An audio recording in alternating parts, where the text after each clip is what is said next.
Luquinhas me chamou, né,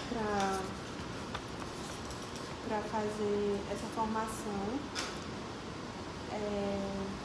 E aí eu vou ser bem sincera com vocês, assim, a princípio eu tinha negado. Letícia já tinha me chamado uma vez, eu tinha negado. E aí eu tinha dado o mesmo argumento pra Luquinhas. Só que ele usou umas palavras meio, assim, sentimentaloides. Aí tocou no meu coração, eu disse, tá bom, Luquinhas, eu tô entendendo que o papo não é só sentimental teu, assim. Aí eu vou começar falando disso e depois a gente faz a formação. Porque eu tava contando com ele, né? Assim, faz 10 anos da minha consagração. E faz 10 anos que eu não renovo, tipo assim, faz 9 anos no caso, né, que eu não renovo. Não renovei, não me atendi. Não entendeu isso, sabe? Achei que outras devoções, outras vivências eram bem-vindas, assim, e são de fato, né? Nunca fiz nada errado, assim, de outras devoções. Mas já fazia alguns meses, assim, que eu me via um pouco ingrata com Nossa Senhora mesmo, sabe? Eu sempre falava isso, assim, cara, eu sou muito ingrata com Nossa Senhora, eu sou muito ingrata com ela, sou uma filha muito ingrata, meu Deus do céu. Mas nunca fazia nada pra me corrigir, assim, ao ponto de, tipo, vamos agora ser uma filha maravilhosa, né, como ela merece. Só ficava assim, remoída, assim, na cabeça e tal. E aí passou, só que aí cada vez mais Aí teve um dia que eu meditei, fiz uma meditação sobre a fé de Nossa Senhora. E aquilo ali me despertou, assim, tipo, caramba, né? Foi a fé que sustentou e tal, de Nossa Senhora, e a pessoa é santa quando é filha de verdade de Nossa Senhora, assim, quando tem Nossa Senhora por mestra, né? Vou falar um pouco disso também hoje. E aí passou, e aí Luquinhas, no áudio dele, quando eu falei tudo, né? Não posso, não sei o que, não acho justo com quem tá fazendo, eu não sou consagrada assim e tal. Aí ele falou assim, mas Nanda, foi algo desse tipo, assim, né? Tipo, Nanda, a gente tava precisando de pessoas que transparecessem Nossa Senhora e a gente pensou em você. E aí aquilo ali disse, Luquinhas, tipo, eu não entendi como ele falando e não entendi como realmente eu transparecesse, mas eu entendi como Nossa Senhora dizendo assim, mas eu quero, entendeu? Vamos acordar pra vida e tipo, eu quero. E aí eu, tá certo. Só que aí o boom mesmo, tipo assim, caramba, é isso. Veio quando eu li esses 2 últimos capítulos. De, tipo assim, pra mim, de tudo que eu já li, eu sou devota de São José Maria, amo a espiritualidade do Opus Dei, é o que de fato realmente mais se encaixa na minha vida e de como eu me enxergo como filha de Deus e tal. Mas quando eu li esses capítulos, eu fiz assim, caramba, mas pra virada de chave e vamos dizer assim, o segundo voo, né, tipo assim, o voo pleno da santidade, é preciso ser, assim, filha mesmo de Nossa Senhora, né, filha de Nossa Senhora. E aí, na consagração, você se torna isso, né? Um escravo, mais do que um filho, um escravo, né? Mas aí eu tenho umas palavras de Nossa Senhora, assim, não deixamos servos, mas assim, amigos e filhos, nesse sentido. E aí eu fiz, caramba, é isso, precisa, né? Então, eu entendo aqui como a gente vai conversar, certo? Foi só uma partilha mesmo, porque eu enxergo de quem tá fazendo esse ato, que fique mais claro isso, né? Tipo, é o caminho certo para a santidade mesmo, assim, não consegui enxergar outro destino quando li esses 2 últimos capítulos, né? São 8 capítulos, não li os 6 primeiros, me recordo de pouquíssimas coisas, mas quando li esses 2 últimos, eu entendi que não tem como a pessoa viver isso plenamente e não ser santo, entendeu? Tipo, não tem como. A gente escuta da Pequena Via, a gente escuta São José Maria, a gente vê várias outras consagrações, a gente vê vários outros estilos de vida, mas assim, ser devoto da Virgem Santíssima ao ponto de estar submisso às vontades dela, não tem como a pessoa não chegar no céu. Assim. Se a pessoa fizer plenamente tudo que está aqui nesses 2 capítulos, é uma via direta mesmo, sabe? Então, dito isto, quem trouxe o tratado, pegue o tratado. Quem não, tudo bem, eu vou lendo antes. As coisas. Então foi o capítulo 7 e 8. Foi o capítulo 7 e 8, não é isso? Né? E aí são basicamente dizendo os efeitos e o oitavo é dizendo das práticas. E aí a gente vai começar realmente na ordem, certo? Porque eu acho que faz sentido, às vezes, a gente caminhar primeiro pelo resultado, a gente entender o resultado e aí fica mais fácil a gente compreender o como a gente vai chegar nesse resultado, né? A gente consegue superar tudo que nos é pedido, porque é pedido coisas bem sérias. E aí o primeiro capítulo é isso, né? Efeitos maravilhosos que esta devoção produz numa alma que lhe é fiel. E aqui eu acho que está a primeira coisa, né? A fidelidade. A fidelidade, ela é o que de fato nos tornará santos em qualquer situação, em qualquer escolha que a gente faça de espiritualidade, principalmente nessa, né? Sermos fiéis. Permanecermos, né? Precisa a gente ter o P da perseverança e o Q da querência para, assim, realmente a coisa acontecer, né, em nós. Porque às vezes a gente quer, mas a gente não persevera e falta fidelidade, né? E às vezes a gente persevera, mas a gente faz sem intenção. E aí também a fidelidade, ela é pouca, assim, ela é rasa. E ela não supera tudo. E aí vai dizer a primeira coisa, que o efeito maravilhoso que nos causa é o conhecimento e o desprezo de si mesmo. E aqui, por vezes, a gente pode ter o pensamento de uma pusilanimidade, né? De uma baixeza, de ficar realmente nisso, assim, de conhecer o nosso fundo mal, a nossa corrupção, a nossa incapacidade para fazer qualquer bem e consequência de a gente se desprezar e a gente ficar se achando assim pequeno, né? Mas esse conhecimento de nós, dessa nossa pequenez e o desprezo de nós mesmos vai nos levar justamente ao artigo 2, que é a participação da fé de Maria. E vai nos levar realmente a deixar que ela tenha um reinado em nós, assim como nosso Senhor Jesus Cristo, né? Por isso que eu falei da pusilanimidade. Porque a gente tende a, quando lê esse breve artigo, né? Esse breve parágrafozinho assim, de se colocar realmente nessa miséria e pronto. E ficar nisso, né? Ah, porque eu sou ruim, ah, porque eu sou mal, nada do que eu faço é bom, só Nosso Senhor é bom e tal. E até isso o jovem rico, enfim, reconheceu, né? O jovem rico reconheceu em si que, tipo, existia um mestre que era bom, que ele fazia coisas boas, mas ele reconheceu que nele precisava de algo a mais, ele foi atrás desse mestre que se apresentou a ele. Só que a gente vê que o jovem rico ficou nesta pequenez. E ele foi convidado à magnanimidade, né? A coisa grande. E ele preferiu a pequenez. E nós somos convidados a isso, né? A sermos grandes, com a presença de Nossa Senhora. E aí vem a participação da fé de Maria, e foi nesse capítulo aqui que tudo fez sentido, assim, pra mim. A santidade consiste aqui, entendeu? Porque eu vou ler com vocês aqui. Ele vai dizer, né? A participação da fé de Maria. Artigo 2º, ponto 214. A Santíssima Virgem vos dará uma parte de sua fé, a maior que já houve na terra, maior que a de todos os patriarcas, profetas, apóstolos e todos os santos. Uma fé pura que vos levará à despreocupação por tudo, que é sensível e extraordinário. Uma fé viva e animada pela caridade. Uma fé firme e inquebrantável como um rochedo. Uma fé ativa e penetrante. Fé corajosa. Fé que será vosso fanal luminoso. Isso aqui foi o que me fez lembrar do que eu comecei dizendo, né? De uma meditação que eu já tinha ouvido sobre a fé de Maria.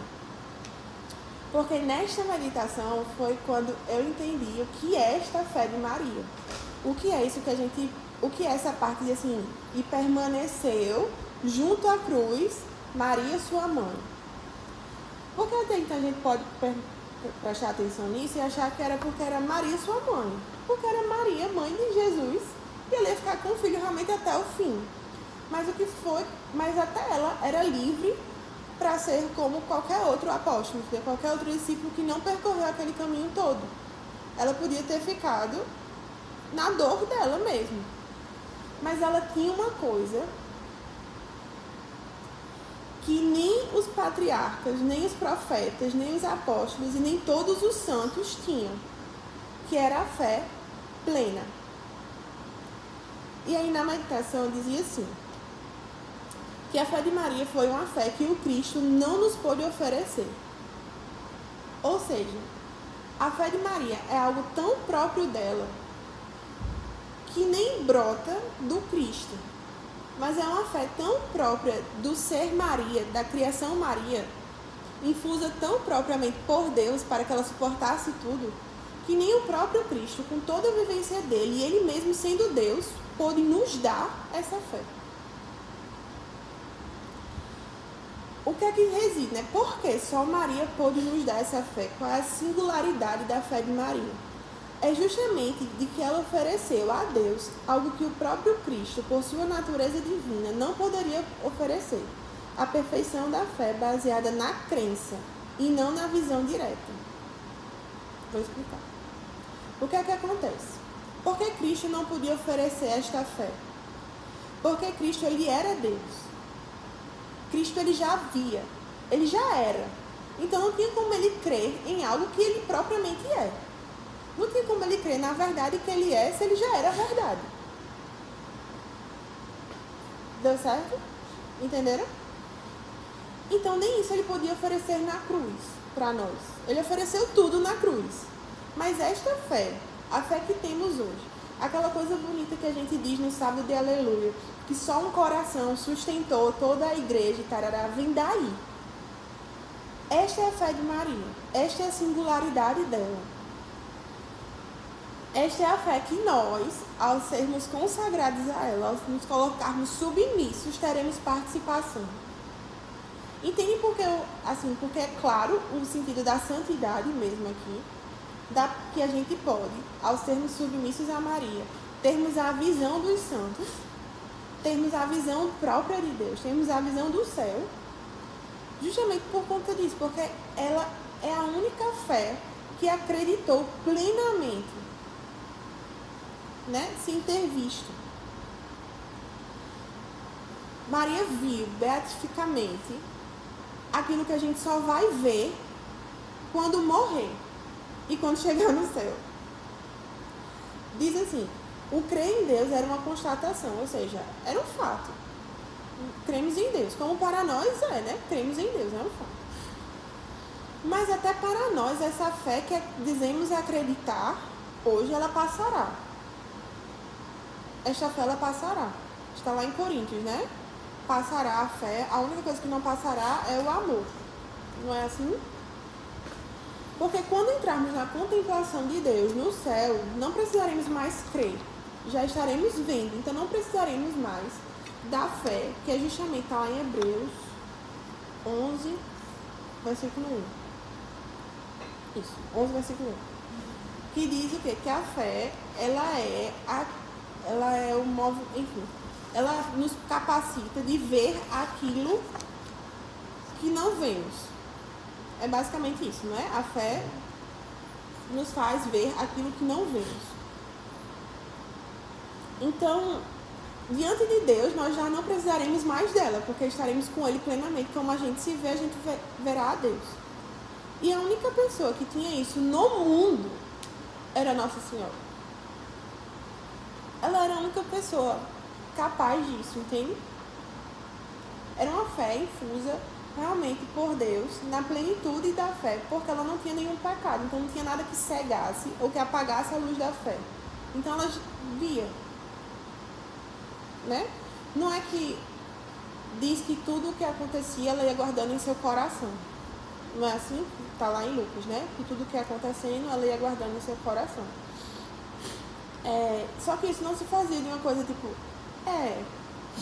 eu acho que vai ter uma espada que transpassará o meu coração. Eu acho que ele é filho de Deus. Era tipo assim, é filho de Deus.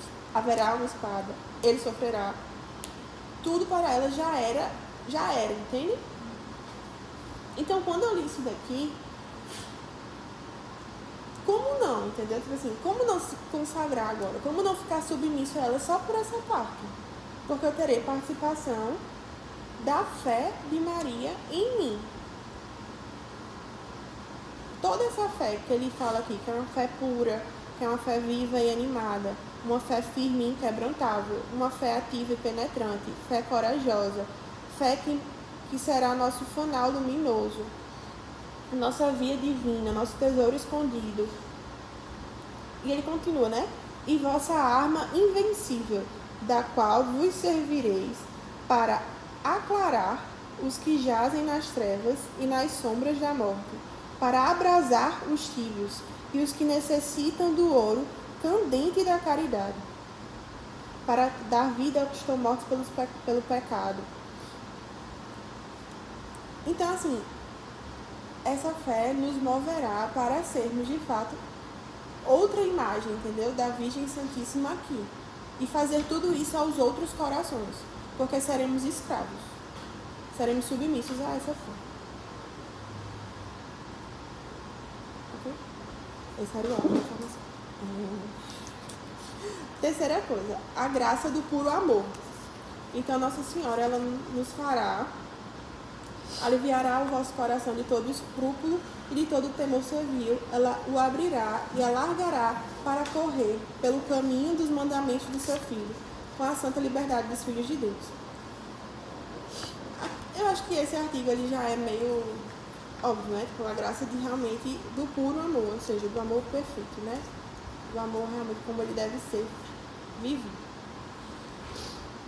O outro artigo é a grande confiança em Deus e em Maria.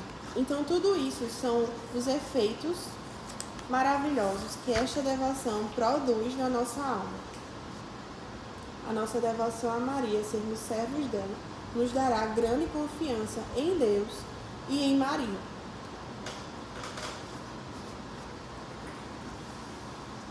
E ele fala, né? Porque no ponto 216, porque não vos aproximareis mais de Jesus Cristo por vós mesmos, mas sempre por intermédio desta bondosa mão, porque tendo-lhe dado todos os vossos méritos, graças e satisfações, para que deles disponha a tua vontade, ela vos comunicará suas virtudes e vos revestirá de seus méritos. Porque, desde que vos destes a ela inteiramente, de corpo e de alma, ela que é liberal com os liberais e mais liberal que os próprios liberais, dar-se-á a vós em troca. E assim podereis dizer, ousadamente, eu vos pertenço, Santíssima Mãe, Santíssima Virgem, salvai-me. Nossa Senhora, ela será a nossa grande confiança, porque já conhecidos da nossa baixeza e do pouco que nós podemos fazer sozinhos, teremos muito mais confiança nela e em Deus, porque saberemos que não somos mais só nós. A grande coisa do primeiro ato, né, dessa devoção, do primeiro efeito, do conhecimento e desprezo de si, ele basicamente é isso, é a gente fazer a história da kenosis, né, tipo a gente se esvaziar, a gente não mais ter o nosso próprio controle e deixar que agora Deus e a Virgem Santíssima nos controlem, né? Então, o que mais eu poderei temer se eu tenho em mim parte da fé da Virgem Maria e parte da sua presença? É basicamente isso. Então, essa devoção nos faz deixar de sermos pequenos, né? Esses vermes, lesmas, enfim, que ele nos faz meditar para nos reconhecer assim, mas para aspirarmos às coisas grandes. Então não é só um peso de você não presta, entendeu? É um peso de você não presta, porém, Deus e a Virgem Santíssima, que são muito mais generosos, muito mais liberais, vos quer como servos, né? Como um templo mesmo para habitar e fazer as coisas em vocês. Algum comentário até agora? Vocês podem ficar à vontade, tá, gente? Eu tô tendo que vocês leram, então a gente vai conversando, certo?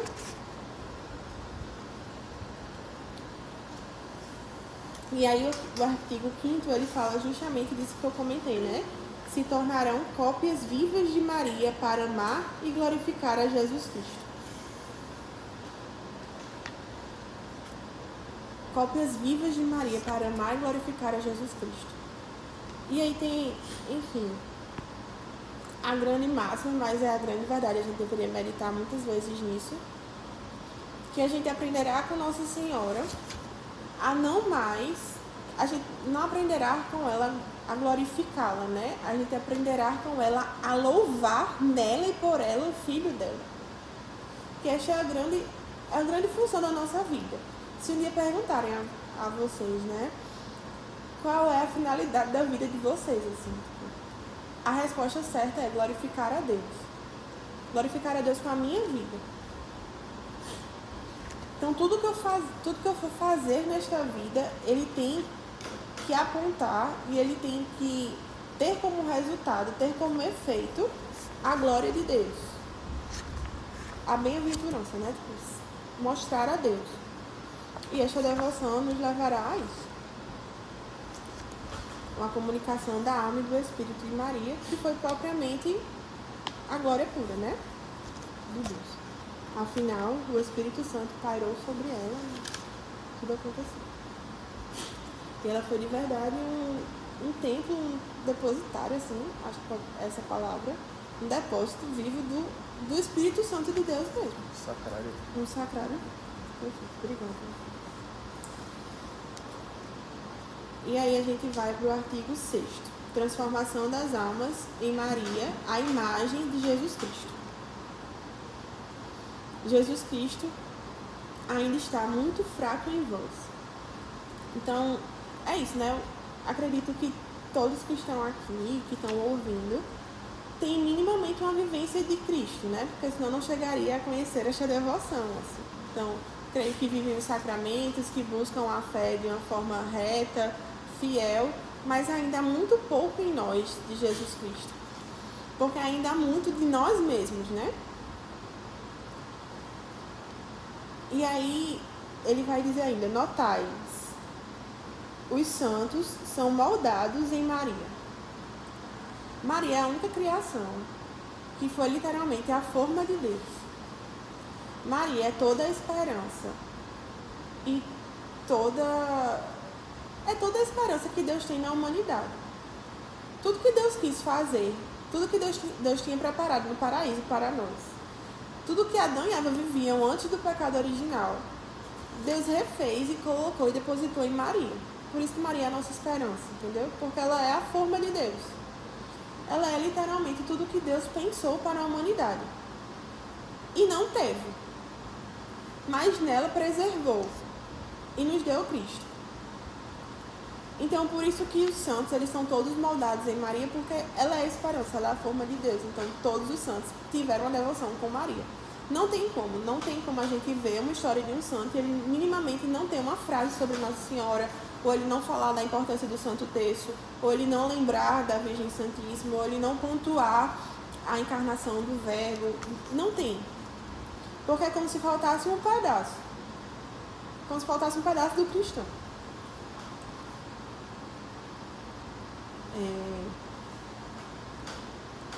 E aí ele fala, aquele que é lançado no molde divino fica em breve formado e moldado em Jesus Cristo, e Jesus Cristo nele, com pouca despesa, e em pouco tempo ele se tornará Deus, pois foi lançado no mesmo molde que formou um Deus.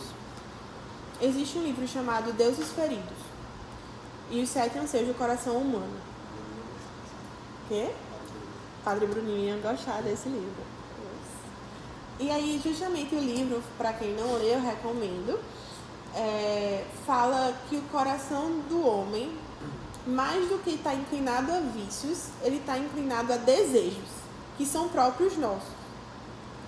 Só que pelo pecado e pela visão deturpada do amor, se tornam hábitos maus a fim de conquistar a saciedade desses desejos do nosso coração. E por isso que os hábitos bons, as virtudes, também nos levam a conquistar os mesmos desejos. Só de forma mais árdua, porque a gente tem que lutar contra as nossas inclinações, enquanto os vícios são um caminho mais fácil. Só que o primeiro capítulo desse livro é basicamente nos ensinando e nos alertando que nós fomos criados literalmente como deuses. Que aquilo que a serpente usou contra Eva, de fato era uma afirmação verdadeira. Só que a serpente, ela deturpa, né? Ela bota que vós sereis como deuses. Mas Eva, ela já era a criação perfeita de Deus. Eva não tinha dor, nem Adão, eles não precisavam trabalhar. eles não sofriam, eles tinham tudo. Eles viviam como deuses. Só que o vós sereis como deuses faz criar em Eva uma ganância que não cabia a ela porque ela já tinha tudo. E aí desfaz tudo, né?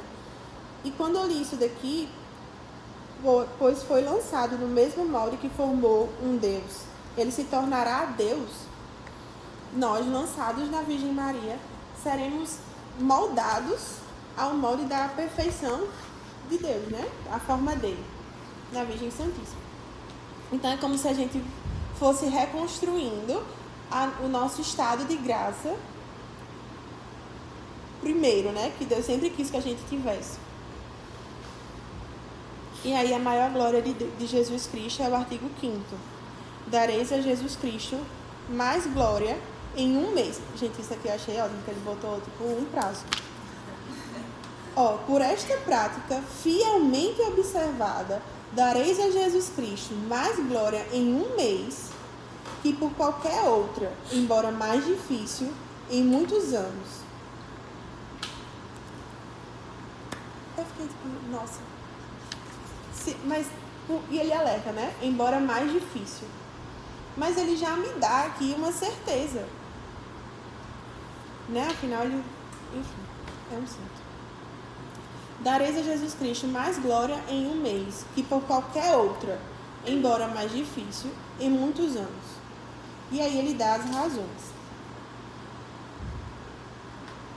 Que eu não vou ler, que são muitas, mas leiam e meditem sobre elas. E aí acabou este primeiro capítulo. Algum comentário? Todo mundo gostou? Quer comentar algo? Não. Tudo certo. Mas leiam mesmo essas 4 razões que ele diz, porque daremos mais glória a Jesus Cristo em um mês do que qualquer outra, que vale a pena, certo? E aí a gente vai para o 8º capítulo, que são as práticas particulares desta devoção. Então a gente já entendeu todos os efeitos perfeitos que esta devoção nos dá. Literalmente é assim, vivam isso, embora que mais difícil, né, que seja a sua devoção, este caminho, mas ele dará os efeitos na nossa alma que um santo teve. Isso é fato. A gente foi passando aqui e são todos efeitos de almas santas, bem vividas. E a primeira coisa que ele fala das práticas exteriores, ele já começa alertando que não consiste nos exteriores, mas o essencial desta devoção consiste no interior. Tanto porque as práticas exteriores bem feitas ajudam as interiores, como vice-versa, né? Santo Agostinho tem uma frase que diz assim: se vive como se reza como se vive, e é basicamente isso. Se a gente vive bem interiormente, as exteriores elas serão frutuosas para quem vê e para nós, quando mostrarmos. E se a gente vive bem as exteriores, elas dão algum efeito na boa vivência das interiores. E aí ele fala... Aí ele deu uma advertência que eu fiquei tipo assim, meu Deus, eu fiquei muito chocada. Porque ele botou assim: nenhum mundano, portanto, critique, nem meta o nariz, dizendo que a verdadeira devoção está no coração, que é preciso evitar exterioridades, que nisto pode haver vaidade, que é preferível ocultar cada um a sua devoção, etc. Respondo-lhes com o meu mestre: assim brilha a vossa luz diante dos homens, para que vejam as vossas boas obras e glorifiquem vosso Pai que está nos céus. Mateus 5,16. É logo depois de Jesus subir a montanha e dizer todas as bem-aventuranças. O trechinho logo em seguida é justamente esse. E aí fica aqui, né? Assim, às vezes a gente é tomado realmente por uma relativização das coisas que a gente vai vivendo, para que a gente entre em conformidade com as facilidades, para que a gente não seja motivo de chacota, ou que para realmente seja mais fácil para a gente viver as coisas, ou porque senão a gente vai sofrer as dores desse mundo e a gente não quer viver as dores desse mundo, né? A gente quer, ter a paz do mundo, enfim. E aí hoje na homilia o padre falava que a paz do mundo, como é que a gente percebe que a gente está vivendo a paz do mundo? Quando ela... Deixa eu pegar a palavra. que eu achei muito massa. A paz do mundo faz adormecer a nossa consciência. Adormecer a nossa consciência. Então, aqui a gente tem uma advertência justamente de que não nos deixemos levar pela dormência, né? Pela adormência, assim, pelo cochilo da nossa consciência, a fim de realmente só receber uma paz breve, a fim de tão somente não escutar barulhos. E isso se diz na questão que o Luquinhas rezou, né? Tipo, da vestimenta, do falar, dos trejeitos, naquilo que vai abrir mão, naquilo que vai inserir, vai custar um tempo. E aí fala até para nós mesmos, porque até então foram citadas exterioridades, né, de fato. Mas existe a questão de que nós mesmos queremos adormecer a nossa própria consciência, a fim de que ela não nos acuse, a fim de que a gente obtenha a nossa própria paz mundana. Então, essa advertência, não achei nem que fosse uma advertência para fora, entendeu? Tipo, para mim, ele podia ter dito assim: você, mundana, portanto, não critique, nem meta o nariz, dizendo que a verdadeira devoção está no coração. Porque o que às vezes a gente mais escuta, e aí foi uma das coisas que, por exemplo, me fizeram aliar minhas renovações, né? É justamente essa falta de perfeição, sabe? No que a gente vai entregar. Porque às vezes a gente está inserido num é melhor feito que perfeito. E isso nos acalma, nos dá a paz. Só que no que a gente fala no quesito de espiritualidade, no quesito de entrega a Deus, a perfeição, ela é muito mais precisa, e no caso precisa não de precisão, mas de precisar mesmo, assim. Ela é muito mais necessária do que tão somente o feito, sabe? E a gente precisa se atentar a isso, porque às vezes a gente só quer rezar o texto, e pronto, rezei o texto. Rezei rapidinho aqui, 15 minutos, rezei. Só que, será que mais agradaria nosso Senhor o fato de ser só feito ou do teu feito consciente? E quando você, e voltando à consagração, é porque tem os exercícios. E muito me pegava o só fazer. Pronto, entreguei aqui, rezei a ladainha gigantesca de Nossa Senhora, aí já rezei aqui a oração de Santo Agostinho, aí o rosário tá feito e pronto. Terminei os exercícios espirituais, sabe? Mas aí é bom um ato de exame de consciência mesmo, assim, da gente ser verdadeiro, porque tá dito que os efeitos dessa devoção, ela será feita a uma alma fiel. E a fidelidade, ela se dá tanto na perseverança, quanto na perfeição com que a gente entrega as coisas. Né? De sermos realmente fiel àquilo que foi imposto a nosso Senhor Jesus Cristo para nós, né? Serem santos como o meu Pai do céu é santo, como eu sou santo. E a santidade, ela consiste na perfeição de tudo que fazemos. Então, fica aí ele já dá na minha cabeça esse grande se liguem. E aí ele vai começar a falar das práticas quais são, né? Mas aí também fica um parênteses, certo? Se até agora, para quem está escutando, quem está aqui, se até agora a gente rezou e a gente também vamos ser prudentes, tá? Tipo assim, mas era o tempo que eu tinha. Eu só tenho 15 minutos de fato para rezar um texto. Eu só tenho que fazer minhas orações todas de manhã mesmo, que elas têm que ser rápidas. Mas assim, a gente fazer isso consciente de que é de fato o que a gente tem para entregar. E não do tipo assim, o que eu quero entregar para ter mais tempo livre, entende? Para também a gente não entrar no escrúpulo de pronto, não fiz nada direito e joguei tudo para fora. Foi de qualquer jeito, não vale nada, né? Não, Nosso Senhor vê a primeira intenção, Ele vê a intenção que percorre aquilo ali tudo e valida também com a sua misericórdia.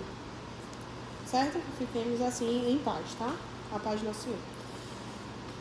E aí a gente vai para o primeiro parágrafo. A consagração depois de exercícios preparatórios.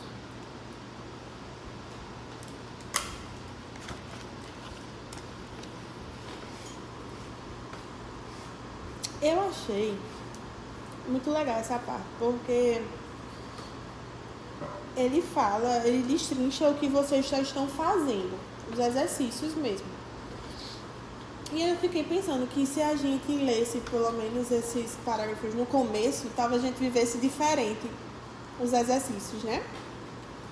Não sei como vocês fizeram, mas na minha cabeça estão seguindo a ordem do livro mesmo. E foi uma coisa que eu percebi ao ler agora também. Nunca vi ninguém invertendo as ordens das coisas. Bem, e aí ele fala que a primeira prática é justamente as primeiras orações, né? Empregado aos 12 dias de desapegar-se do espírito do mundo, contrário ao de Jesus Cristo. Depois dedicarão 3 semanas a encher-se de Jesus Cristo por intermédio da Santíssima Virgem. E aí, durante a primeira semana, aplicarão todas as suas orações e atos de piedade para pedir o conhecimento de si mesmo e a contrição por seus pecados. Tudo farão em espírito de humildade. Isso aqui é importante, porque a humildade é caminhar na verdade, de Santa Teresa d'Ávila, né? E aí volta no ponto de... A verdade é que nós não fomos feitos para sermos pequenos e sim para sermos grandes. Então, pensar nas nossas faltas é só realmente a gente entender qual é o nosso lugar no mundo, mas tudo que Nosso Senhor pode fazer ao reconhecermos que temos um lugar muito pequeno e que Nosso Senhor tem um lugar muito grande em nós. Certo? Sempre ficar nessa... Acho que é importante bater nisso. E aí ele vai e fala tudo que precisa fazer depois, né? Eu não grifei, mas ele diz: dirão todos os dias a ladainha do Espírito Santo, a oração que segue, recorrer à Santíssima Virgem Maria, recitarão todos os dias Ave Maria Estela e as ladainhas. E aí ele passa para a segunda semana, que ele fala justamente das orações e obras cotidianas em conhecer a Santíssima Virgem Maria. E aí ele fala as orações que vocês fizeram, né? E aí depois, no ponto 230, ele fala da terceira semana, que é empregar conhecer Jesus Cristo.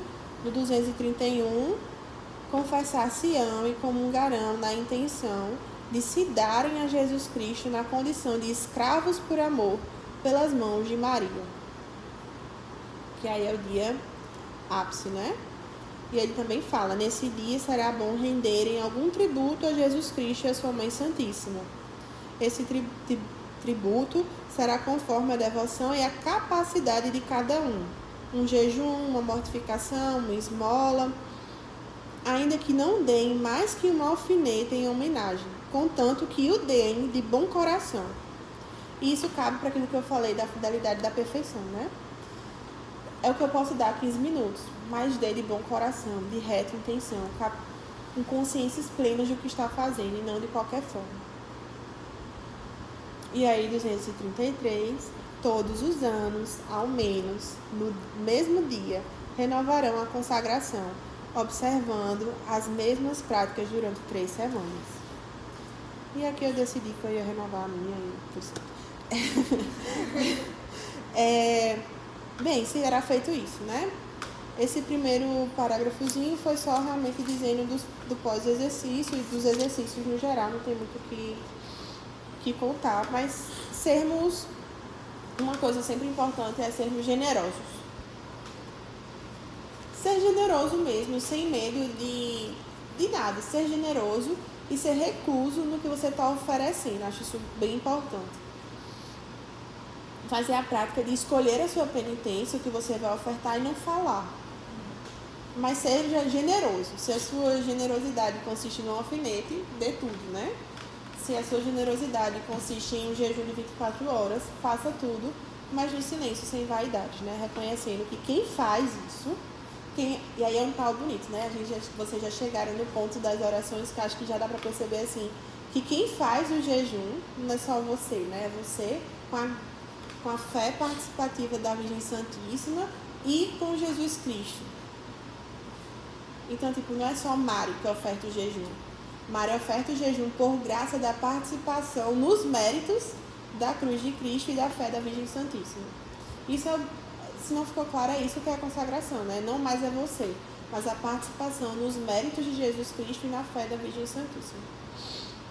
E aí ela fala da recitação da coroinha da Santíssima Virgem, que é a segunda prática, né, exterior a ser feita. Recitarão todos os dias de sua vida, sem, entretanto, nenhum constrangimento, a coroinha da Santíssima Virgem, composta de 3 Pai Nossos e 12 Ave Marias. E depois fala de usar pequenas cadeias de ferro, e eu acho que essa terceira prática exterior é a grande prática exterior. É a que realmente é visível aos olhos de todo mundo, né? É carregar um sinal de consagrado, é carregar um sinal de pertença. E aí ele fala muitas coisas bonitas, assim. E aí eu grifei só o ponto 237, que ele fala assim: nos tempos de outrora era a cruz, o que havia de mais infamante. Hoje, no entanto, é o símbolo mais glorioso do cristianismo. Digamos o mesmo dos ferros da escravidão. Eu achei isso, assim, belíssimo, porque de fato era. A cruz, antigamente, ela era a pior morte. Era destinada aos piores, né? Tipo assim, o Coliseu tinha um outro jeito lá de morrer e tal. Isso não era tão cruel e não era destinado aos piores como a cruz. E hoje, Nosso Senhor a glorificou ao ponto dela ser o ápice, né? Assim, dela ser o mais glorioso do cristianismo. O nosso símbolo é a cruz. É a cruz com o Cristo. É a cruz com o Cristo flagelado. E isso vem falar da devoção à Virgem Santíssima nesse sentido da consagração, né? Que ela ainda é vista com tantos estereótipos, com tantas exterioridades ainda muito efeitos de bullying, vamos dizer assim, né? Tipo assim, taxadas de realmente de piadocas. Mas que com o tempo se tornará glorioso tanto quanto a cruz. E aí ele fala sobre o barulho das correntes. Não estou lembrando ao certo onde está, se não consigo achar só de olhar. Mas ele fala sobre o barulho das correntes. E isso ficou muito assim também no meu coração, porque quem tem um imaginário assim de filmes, escravidão e tudo mais, o barulho das correntes era muito penoso, né? Assim, é um barulho penoso. Só que um dia se tornará um barulho glorioso. E isso partirá do que nós faremos com essas correntes, né? Nosso Senhor foi Nosso Senhor e tornou a cruz, que era algo triste, glorioso. Pela figura de Nosso Senhor, nós poderemos tornar os barulhos das correntes algo que é realmente tão tenebroso em um cântico, assim, tipo magnífico, mas diante do que nós iremos fazer. Né? Parte de nós também. E aí ele fala dos motivos de se usar essas cadeiazinhas. Não sei se aqui eu vou pontuar isso, porque ele fala cadeias de ferro, né? Nesse sentido, justamente, enfim, de mostrar com o tempo como a coisa pode ruir pelo próprio tempo. Mas que é como se fosse realmente só uma exterioridade, né? Sempre escutei isso, que o certo realmente era ser de ferro e você não trocar e deixar enferrujado mesmo, e sem a exterioridade do bonito, do polido, do aço e tarará. Mas sempre pensar nisso, né? Que tipo assim, que isso é uma forma de mostrar a nós principalmente, e aí ele vai dizer os motivos, do quão podemos ruir com o tempo, mas que o brilho é a graça de Deus. Né? E ele fala isso, né? A primeira coisa do motivo é relembrar. Relembram ao cristão os votos e compromissos do batismo, a renovação perfeita das promessas batismais que ele fez por esta devoção. Vocês vão ler isso na carta, né? Renovo minhas promessas batismais. A segunda coisa, mostra que ele não se envergonha de ser escravo e servo de Jesus Cristo. O terceiro, garantem-no e perseveram-no dos grilhões do pecado e do demônio, pois ou estaremos agrilhoados pelas correntes do inimigo, ou traremos as cadeias da caridade e da salvação. Sempre lembrar disso, né? Que eu acho que é em Filoteia que fala das correntes que nos prendem. É Filoteia? Leiam Filoteia, é bom. E aí ele fala que, tipo assim, que nós podemos estar presos realmente pelas correntes ou por um fio de nylon. Eu acho que tem isso em Filoteia. É Filoteia, acho que é os primeiros capítulos. Que, tipo assim, a gente pode estar preso por grandes pecados ou por pecados muito bobos, mas que ainda são pecados, que nos prendem de dar este voo, né? E aí eu lembrei disso quando ele fala que nos preservam dos grilhões do pecado e do demônio, pois ou estaremos agrilhoados pelas correntes do inimigo, ou traremos as cadeias da caridade. Então, que essas correntes em nós não sejam motivos de prisão, né? Mas sejam as cadeias da caridade. Se formos estar presos a algo que seja o amor, né? A caridade ardente. E essas nos impulsionarão, diferente das outras que nos prenderão aqui na Terra. E ele ainda bota assim, no 241, suas cadeias são cadeias de salvação. Acho isso muito fofo. Isso.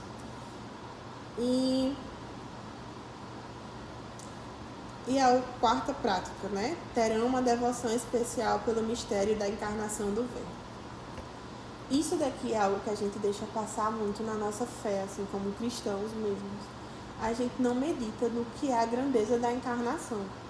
A gente pega o Natal ali e acha, Jesus está vindo, que bonitinho, e tarará. Aí a gente faz a alusão com a Páscoa, que Jesus também veio, não sei o quê, né? Mas só que aqui é na encarnação que consiste a nossa salvação, entendeu? Se não houvesse a encarnação, nós não conheceríamos a grandeza de Deus. Se não houvesse a encarnação, nós não teríamos dimensão do quanto nós somos preciosos e amados por Deus.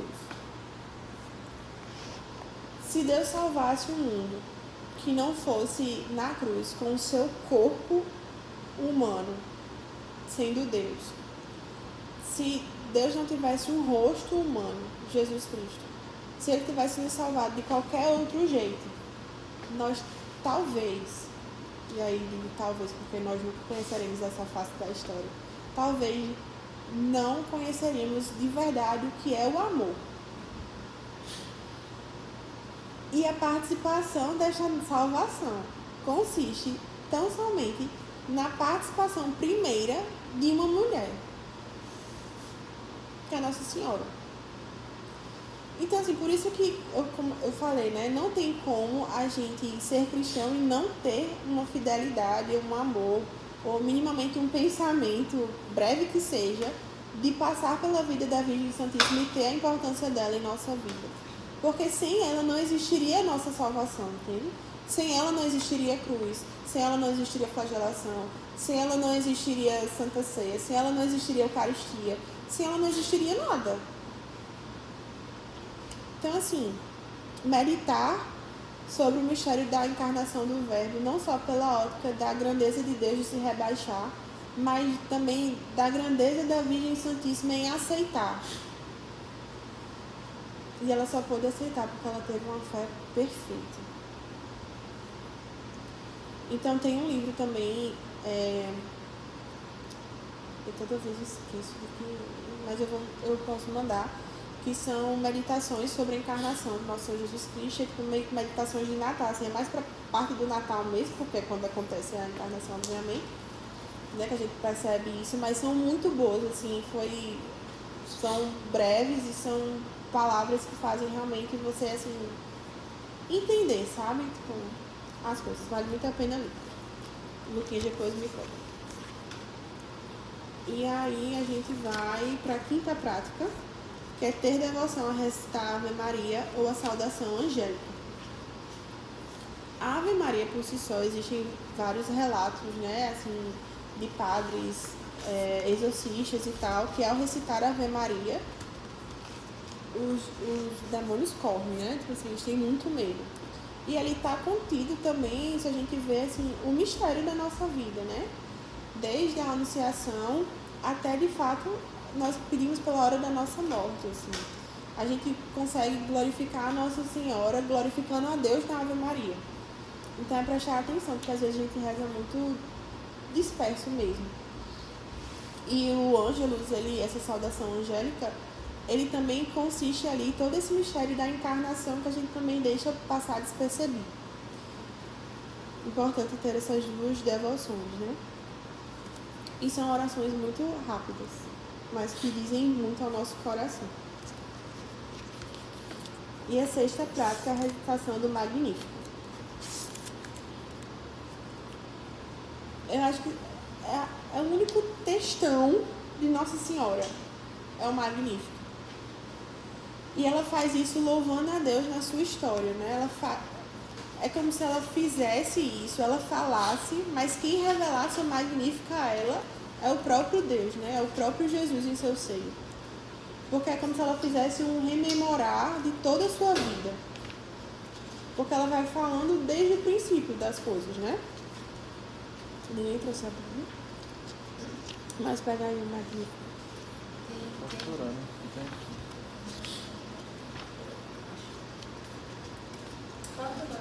Hã?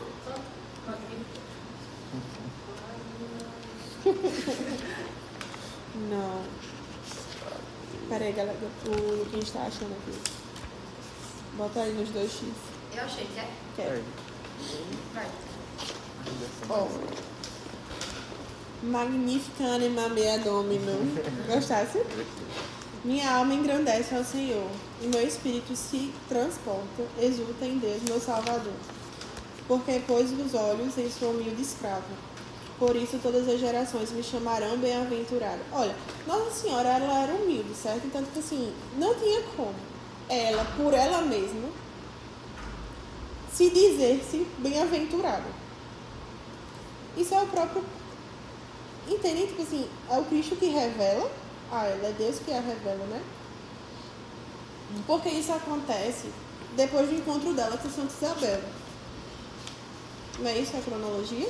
O anjo anuncia a ela, ela vai visitar Santa Isabel diz que graça eu tenho de vir a minha mãe do meu Senhor, e aí ela vai e canta o Magnífico. O Magnífico. E aí ela vai fazendo todo o memorar da sua história aqui. Então, grandes maravilhas realizou comigo o Onipotente, cujo nome é santo, cuja misericórdia se estende de geração em geração em todos aqueles que o temem. Assim ostenta o poder de seu braço, derruba os poderosos, enche de bem os necessitados. Nossa Senhora faz uma verdadeira meditação mesmo. Nossa Senhora é iluminada plenamente pela fé para enxergar tudo isso que ela vai dizendo. E aí eu vou fazer... Uma vez um padre passou uma penitência para mim muito estranha. Só que é um padre muito bom.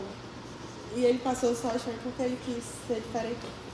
Só que aquilo ali me fez perceber o quanto eu não consigo realmente ter conhecimento de mim sobre tudo aquilo que Deus fez em mim. Porque a penitência ele mandou eu fazer o meu Magnífica. Aí eu fiquei tipo assim, como assim, padre? Aí ele disse que era para eu fazer como Nossa Senhora. Deixar Deus agir em mim de tal forma que eu cantasse o meu Magnífico a Ele, glorificando, com tudo aquilo que Ele fez na minha história. E aí fica um exercício, né? Para fazermos. Porque aí eu acho que vai culminar em tudo dos exercícios que foram feitos até agora. Do conhecimento de si, do desprezo de si, de se encher de Jesus, de se encher de Maria para conhecer Jesus Cristo. Então fica aí uma tarefa de casa, assim, né? E é uma prática a recitação do Magnífico.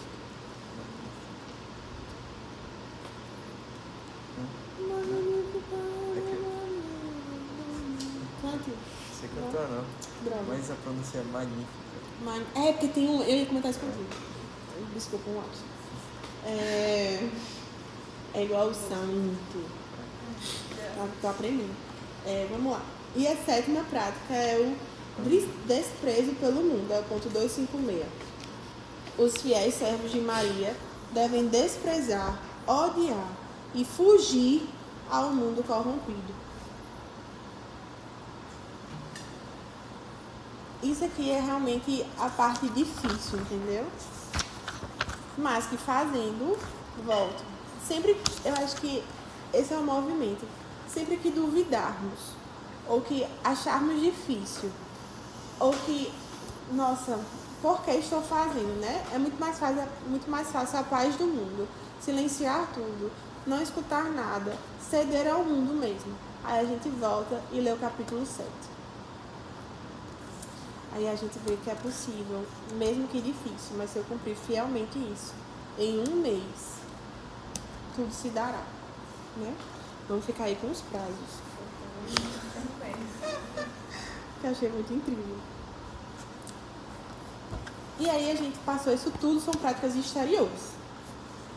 Tudo isso é o que a gente vai fazer recitando, falando, blá blá blá. Mas e as interiores, né? E o nosso ser dentro. E a nossa alma, assim, propriamente dita, o funcionamento, inteligência, fé, vontade, tudo agindo ali em prol do que vai acontecer é agora, no artigo 2. Práticas especiais interiores para os que querem tornar-se perfeitos. Então, assim, podem fazer as práticas exteriores. Vai dar certo? Vai. Vai dar bom? Vai. Porque, como eu disse, né? Não tem como isso aqui não ser uma vida de santidade. Não tem como quem viver isso aqui não chegar no céu, não ser... Não tem...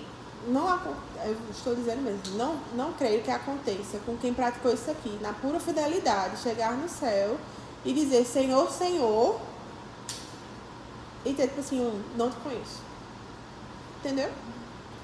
Pra mim, quem faz isso aqui é a parábola das virgens prudentes, que tá ali com o seu extra de óleozinho, e quando o noivo passar, vai ter lamparina acesa, porque ela teve o extra do óleozinho dela lá. O extra do óleozinho é a vivência desta consagração fielmente, né? Vivendo pelo menos as práticas exteriores de uma forma fiel. E aí a gente passa para as práticas interiores. Fazer todas as ações por Maria, com Maria e para Maria. Primeiro, fazer todas as ações por Maria. É preciso fazer todas as ações por Maria.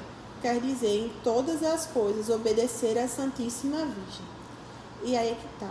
Eu assisti brevemente os minutos da aula de Padre Paulo sobre isso. E os primeiros segundos ele já fala isso, né? Como não obedecer à Virgem Santíssima, que está em obediência plena à vontade de Deus. Então, obedecendo à Virgem Santíssima, a gente obedece a Deus. É tipo assim, não tem outro caminho. Em tudo precisamos fazer a vontade de Deus. Então, façamos a vontade de Maria. Porque lá nas bodas de Caná, ela já meio que instrui isso, né? Tipo assim, fazei tudo o que ele vos disser. Então, não tem como a vontade de Maria, eu fazer tudo que ela me mandar, não passar diretamente pela vontade de Deus, né? Ou pelo olhar misericordioso e que vai dar ali a validação de Jesus Cristo. Não tem como. Então, ele fala aqui que é necessário, né? Para que a alma se deixe conduzir por esse Espírito de Maria, é necessário, e aí ele bota 3 coisas. Renunciar ao próprio Espírito, as próprias luzes e as próprias vontades. Abandonar-se e perder-se em Maria. E, de tempo em tempo, renovar o ato de oferecimento e união. Ou seja, é basicamente, em tudo que formos fazer, nos colocarmos debaixo da vontade dela mesmo, com palavras simples. Eis-me aqui, sou tua escrava, sou teu escravo, sou teu servo. Tudo que eu faço é para vós. Então, são todas as obras que formos fazer, oferecer a Maria primeiramente, para justamente ser todas as ações feitas por ela, né? A gente não costuma às vezes fazer isso com Jesus, né? Começar a incluir a Virgem Santíssima. Todas as ações com Maria, ou seja, é necessário fazer tudo com ela. Do mesmo jeito que eu digo que estou fazendo para ela, eu a chamo para fazer comigo, né? Tudo isso. E por último, fazer todas as ações em Maria. É preciso fazer todas as ações em Maria.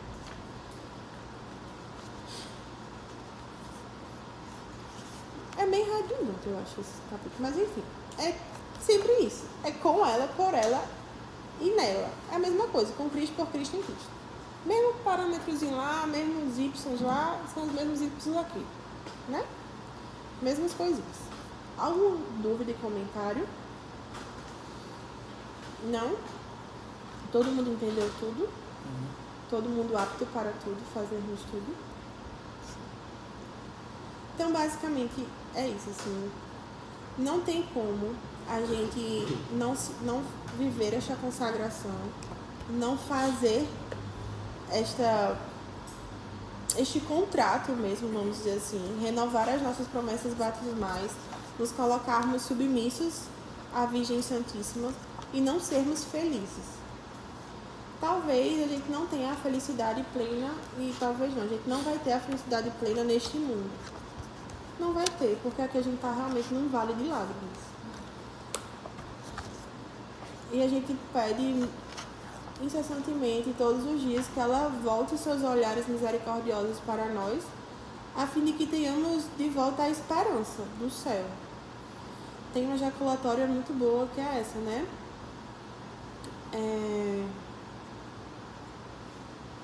Eu esqueci. Mas enfim. Tem anotado aí? Não. Mas é sobre Nossa Senhora ser a nossa esperança, né? Sede de sabedoria, fonte de esperança. É só isso. A São José Maria fazia isso, né? Falava essa ejaculatória sempre. E sermos recordados disso. Eu vejo que é muito mais fácil, de fato, sermos devotos e escravos de Nosso Senhor Jesus Cristo. É muito mais fácil. Porque é muito mais palpável. Temos muito mais atos com Ele. Temos a Eucaristia, e encontramos na confissão e em cada sacramento, e o encontramos nas cruzes espalhadas, e o encontramos... Enfim, é uma presença mais forte mesmo, né? Nas nossas orações, nas nossas meditações. E a Virgem Santíssima, ela é sempre escondida, assim, eu a vejo, percebo sempre ela ali como fosse atrás da pilastra, assim, atrás do pilar, olhando, sabe? O que fazemos com o filho dela, o que fazemos pelo filho dela, no filho dela. E, indiretamente, ela também está lá, porque não tem como existir Jesus Cristo sem existir a Virgem Santíssima. Só que ela também está, sabe? A gente precisa ter, e foi isso que eu percebi, assim, vinha percebendo há um bom tempo, e lendo esses 2 capítulos para falar com vocês hoje, percebi que a Virgem Santíssima, ela sempre está oculta, mas não é um oculto omisso, é um oculto muito presente, é a gente que não percebe, porque a gente ainda é muito cheio de nós mesmos, né? Então, que pudéssemos agora voltar realmente o nosso olhar, o nosso coração, a nossa inteligência para a Virgem Santíssima. Pudéssemos recorrer a ela como filhos de Deus. Um dia, um homem andando pela rua se reconheceu filho de Deus. E isso o deixou de peito inflado, feliz, confiante. Uma soberba santa gerou nele. Mas nós, sendo filhos de Deus, um dia, numa cruz, no alto do madeiro, também nos foi dado a opção de sermos filhos de Maria. E isso também nos devia fazer andar pelo meio da rua, de peito aberto, confiante e de soberba santa. Porque quem poderá contra nós agora? Somos filhos de Maria, filhos da mulher que colocou debaixo dos pés as inconstâncias, que pisou na cabeça da serpente, que trouxe para nós a salvação, que nos ensinou a fidelidade, o que um sim intencional, cheio de amor, um sim esquecido de si, pode fazer com a humanidade. E este sim também cabe a nós, na noite de hoje, no dia da consagração, na manhã de amanhã, ao acordarmos. Nós poderemos dizer sim, nós poderemos dizer que serviremos, como a Virgem Santíssima disse um dia. O sim de Maria ao anjo Gabriel poderia ter sido traduzido como servirei. Servirei ao Senhor. Servirei ao Senhor que é meu Deus e meu Senhor, que me vê, que me ouve, que me ama, que olha as minhas misérias, mas que se faz precisar de mim. E se faz tanto precisar de mim, e sabe tanto das minhas misérias e das minhas fraquezas, que me deu por misericórdia uma mãe que limpará as minhas impurezas, uma mãe que perfumará o meu ser, que adornará todos os meus bens e ofertará a Deus. Uma mãe que me ajudará a olhar para a minha história e glorificar a Deus. Uma mãe que, ao recitar uma dezena de sua oração, me fará ver tudo aquilo que o Senhor tem reservado para mim. Uma mãe que pode dividir comigo a sua fé, a fé que sustentou a igreja, a fé que sustentou uma cruz de pé,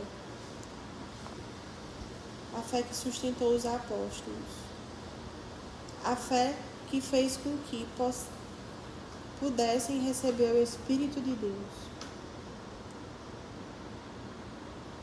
a fé que nos dará a coragem de vivermos plenamente neste mundo com os olhos voltados para o céu, a fé que me dará o impulso de não mais viver acorrentado neste mundo, mas voando alto, para perto de Deus, onde é o meu lugar, onde é o seu lugar. Que possamos rezar confiadamente esta Salve Rainha, devotando a nossa vida e reconhecendo a esperança que há na Virgem Santíssima. Salve Rainha, Mãe de misericórdia, vida, doçura, esperança, nossa salve. A vós bradamos os degradados filhos de Eva, a vós suspiramos, gemendo e chorando neste vale de lágrimas. Eia, pois, advogada nossa, esses vossos olhos misericordiosos a nós volvei, e depois deste desterro, mostrai-nos Jesus. Bendito é o fruto do vosso ventre, ó clemente, ó piedosa, ó doce sempre Virgem Maria. Rogai por nós, Santa Mãe de Deus, para que sejamos dignos das promessas de Cristo. Amém.